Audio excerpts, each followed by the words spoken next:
Hi, this is Classic Glow Periyar Nagar. நம்ம இன்னைக்கு என்ன கிளாஸ் பார்க்க போறோம்னா, ஒரு ஹேர் கட் கிளாஸுக்கு தேவையான திங்ஸ் பற்றி பார்க்க போகிறோம். தேவையான திங்ஸ் என்னென்னது? சிசர் தேவை, கட்டிங் கோம் தேவை, crocodile கிளிப் தேவை, வாட்டர் ஸ்ப்ரே தேவை, ஏப்ரான் தேவை. இப்போ சிசர் ஹேண்ட்லிங் எப்படி மேம் பண்ணுறதுன்னு நிறைய பேர் கால் பண்ணி கேட்குறீங்க. சிசர் ஹேண்ட்லிங் ரொம்ப இது கட்டிங் சிசர்னாலே நிறைய இருக்குது. ஸோ கட்டிங் சிசர் எப்படி சொல்கிறோன்னா, இந்த வால் மாதிரி ஒரு சிசரில் வால் மாதிரி இருந்தாலும் அது கட்டிங் சிசர் தான். ஓகேங்களா? ஸோ சிசரை இப்படி பிடிச்சிக்கோங்க.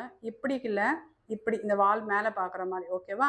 ஸோ ரிங் ஃபிங்கர் இருக்கு இல்லையா, ரிங் ஃபிங்கர் இது உள்ளே விட்டுட்டு, இந்த குட்டி ஃபிங்கர் இருக்கா இதில் இங்கே வச்சுட்டு, இந்த கட்டை விரல் இருக்குல்ல இதுக்குள்ளே விட்டுட்டு, ஸோ நம்ம ஃபஸ்ட்டு டைம் நீங்கள் ப்ராக்டிஸ் பண்ணுறீங்கன்னா நம்மளுடைய லெஃப்ட் சைடு ஹேண்ட்ஸை வந்து ஸோ இங்கே கீழே வச்சுக்கோங்க. 1 2 3 4. ஓகேவா? நிறைய பேர் நினைப்பீங்க சிசர்னால ரெண்டு பக்கம் கட் பண்ணுதுன்னு சொல்லிட்டு. கிடையாது. இந்த கட்டை விரல் இருக்குல்ல, இந்த கட்டை விரல் தான் மேலே தள்ளி தள்ளி ஹேரை வந்து கட் பண்ணுது.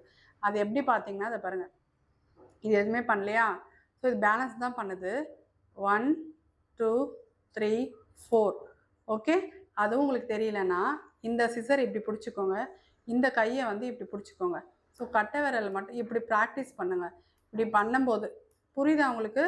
ஸோ இப்படி நீங்கள் ப்ராக்டிஸ் பண்ணுங்கள். பண்ணும்போது நீங்கள் கட் பண்ணும்போது இந்த செக்ஷன் நீங்கள் எடுத்து இப்படி கட் பண்ணும்போது இப்படி பண்ணுவீங்க. ஒரு ப்ரொஃபஷ்னலாக எப்படி பண்ணுறாங்கன்னு கேட்டால் இதுதான் டெக்னிக். ஓகே, இந்த ஃபிங்கர் எதுவுமே யூஸ் பண்ணக்கூடாது, இது பிடிக்கணும் அவ்வளோதான். கட்டிங் வந்து இந்த கட்டை விரல் மட்டும்தான் இப்படி. ஓகே, 1 2 3.